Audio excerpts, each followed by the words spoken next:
नमस्कार, मैं सोनाली। बहुत बहुत स्वागत है आपका खबर कनेक्शन में। हाजिर हुए हैं छत्तीसगढ़ की 10 बड़ी खबरों के साथ। केंद्रीय सड़क परिवहन मंत्री नितिन गडकरी ने रायपुर में कहा कि छत्तीसगढ़ नेशनल हाईवे का नेटवर्क 2 साल के अंदर अमेरिका की तरह होगा। वहीं रायपुर में 4 फ्लाईओवर निर्माण की स्वीकृति दी है। इसमें सरोना, तेलीबांधा, उद्योग भवन, धनेली जंक्शन पर फ्लाईओवर की मंजूरी मिली है। छत्तीसगढ़ में एसपी और डीएसपी रैंक के 36 पुलिस अफसरों का ट्रांसफर हुआ है। ट्रांसफर लिस्ट में 11 एडिशनल एसपी और 25 डीएसपी शामिल हैं।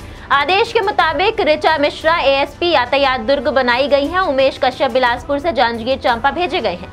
वहीं राजेंद्र जायसवाल को बिलासपुर एएसपी की जिम्मेदारी दी गई है।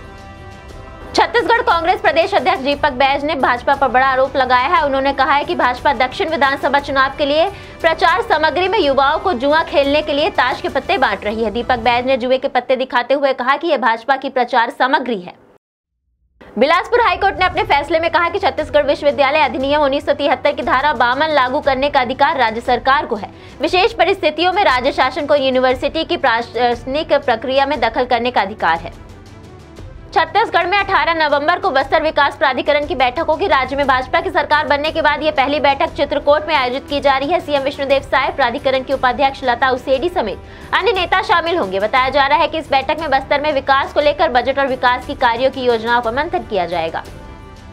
गोरेला पेंड्रा मरवाही में किसानों से धान खरीदी आगामी 14 नवंबर से शुरू हो रहा है। इससे पहले कलेक्टर लीना कमलेश मांडवी ने शनिवार को कलेक्ट्रेट के अरपा सभाकक्ष में राजस्व, कृषि, खाद्य सहकारिता, जिला सहकारी केंद्र बैंक में अधिकारियों की संयुक्त बैठक ली।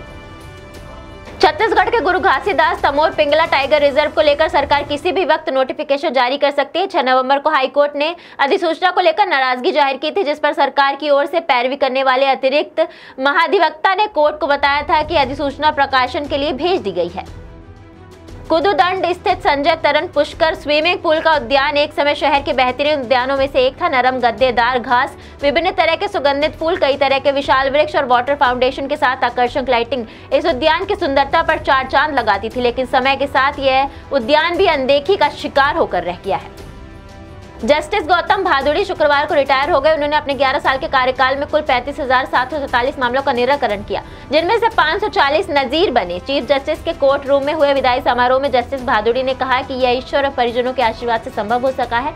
उन्होंने कहा कि रिटायरमेंट उनके जीवन के स्कीम में नहीं था। हालांकि वे कल से कोर्ट में नहीं बैठेंगे, लेकिन विधि के क्षेत्र में सक्रियता बनी रहेगी। छत्तीसगढ़ सरकार 14 नवंबर से न्यूनतम समर्थन मूल्य पर धान खरीदी शुरू करेगी। इसे लेकर अब राज्य में राजनीति शुरू हो गई है। पूर्व मंत्री अमरजीत भगत ने सरकार पर धान खरीदी पर किसानों के लिए सुविधाएं नहीं बढ़ाने का आरोप लगाया है।